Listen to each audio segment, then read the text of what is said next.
an individual, and I have the scars to prove it. Mr. Speaker, I yield the well. You wish to yield for questions? Gentleman has yielded the well. Is there objection to the previous question being ordered? The chair has none. The previous questions ordered. What purpose does Representative Hatfield rise? A parliamentary inquiry, Mr. Speaker. State your inquiry. Mr. Speaker, isn't it true that access to the courts is being considered or deemed by the courts to be a fundamental right under the Constitution? I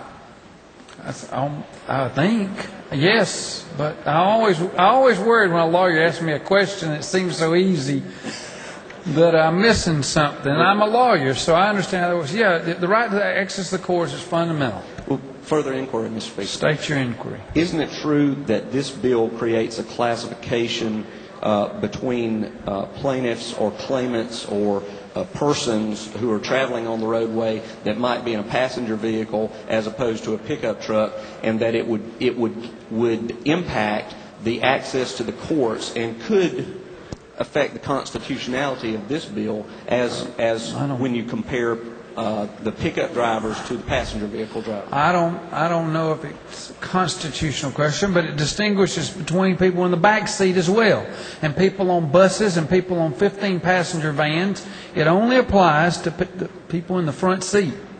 That's all it applies to. What purpose does a Henson rise? Thank you, Mr. Speaker. I just have a very, very simple question. But if a doctor has orders to someone that they can't wear seatbelts, say after open heart surgery, and they happen to be in the front seat and an accident occurs or anything, what would happen under the terms of this bill? Would it? I mean, I'm really serious about that, because when you do have open heart surgery, one of the things is you can't wear a seatbelt. You shouldn't be in a car, but you do have to get home. So my best guess is lawyers on both sides will argue it like they have on the floor today, but they'll charge a lot more per hour to argue it than they were getting paid here today. And then when they don't like what happens, they'll appeal it, and they'll go through our appeals process, and they'll bill a few more hours, and when it's all said and done, it'll come back, and the jury will probably do what the jury thought they ought to do to start with. I mean, it's just going to be one more fact to be put in and talked about. Let's vote on this. We got a previous question order. Let's vote on this issue and let y'all decide.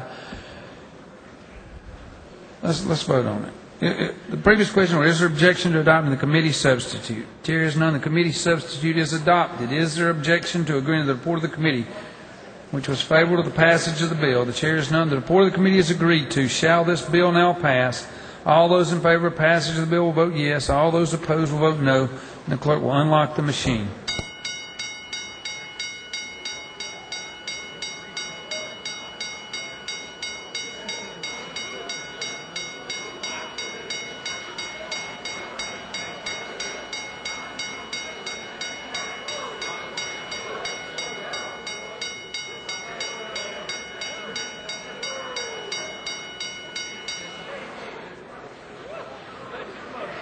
Take care of pickup trucks.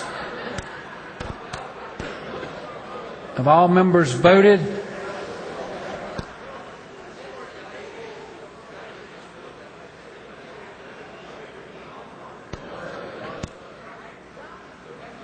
Have all members now voted? So the clerk will lock the machine. On the passage, House Bill 200, the yeas are 15, the nays 148. This bill having failed to receive the requisite constitutional majority is therefore failed.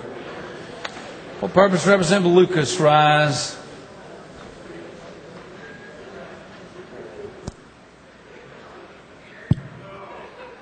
Mr. Speaker, according to Rule 97.2, I would ask this House now to remove Senate Bill 39 off the table.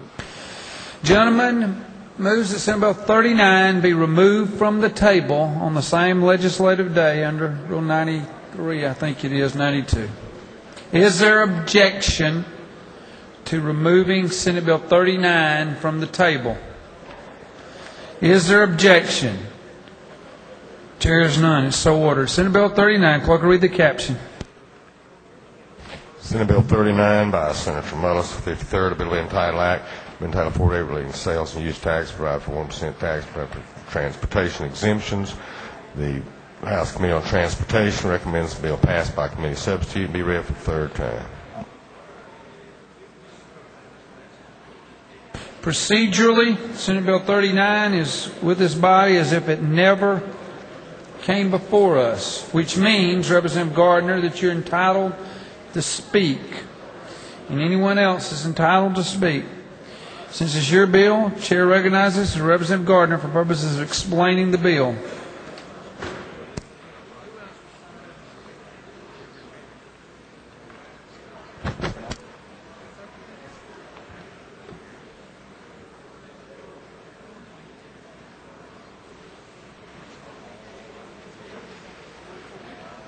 Thank you very much, Mr. Speaker and members of the House. Just a minute, lady. I'm not suspend a minute. I am.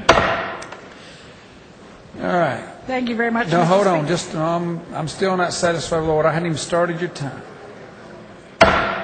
The chair's patient is wearing out as the day is. Now, I'm not going to ask again. House will come to order. This bill is procedurally before you as if it was never discussed. It is not necessary unless you want to for everybody to speak. If you wish to speak, you must come sign up just the same as if the bill had never been here. Just because you signed up before, I'm not going to call on you. Right now, I'm recognizing the author.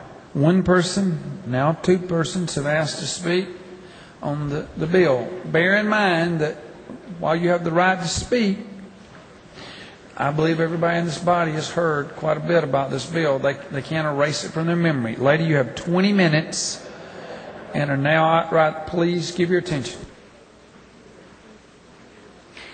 Thank you very much, Mr. Speaker. Members of the House, I will not belabor this bill. I thought it was relatively simple. I stand before you asking you to vote for Senate Bill 93. We have agreed on several amendments. I'm sorry. It's been a long day. It's been a long day. It is Senate Bill 39. It simply gives MARTA, now a 35-year-old mature system, the flexibility that it needs. It does not need a mandated formula. So I urge you not to vote for that amendment. But the other amendments that we have worked out, I think, will be very helpful to the process. We have a fine leader with MARTA, and we want to keep her in Georgia. So help me give her the tools she needs. Thank you. Lady has yielded the well. Chair recognizes Representative Earhart for the purposes of speaking on the bill. I'll keep it very short and simple. I think Representative Willard said it best. We're not voting on who's with MARTA now. We're voting on Georgia law. The amendment that Representative Millar and I have co-sponsored, along with the chairman of MARTOC, who understands that system probably better than anyone else, is a responsible amendment, and I urge you to pass that amendment, contrary to what the author of the bill would like you to do. Chair recognizes Representative Miller for purposes of speaking. He waives. Is there objection to the previous question being ordered? I'm not going to lose that opportunity. Chair hears none. The previous question is now ordered. Clerk will read the first amendment. Ms. Chambers, would you like to withdraw the original amendment you submitted that caused the reconsideration? She withdraws that. And you've submitted another amendment in its place? All right. We've got it. Clerk will read the first amendment. Is that the Chambers amendment? We're going to put them on the board, so be patient. We'll vote on these one at a time.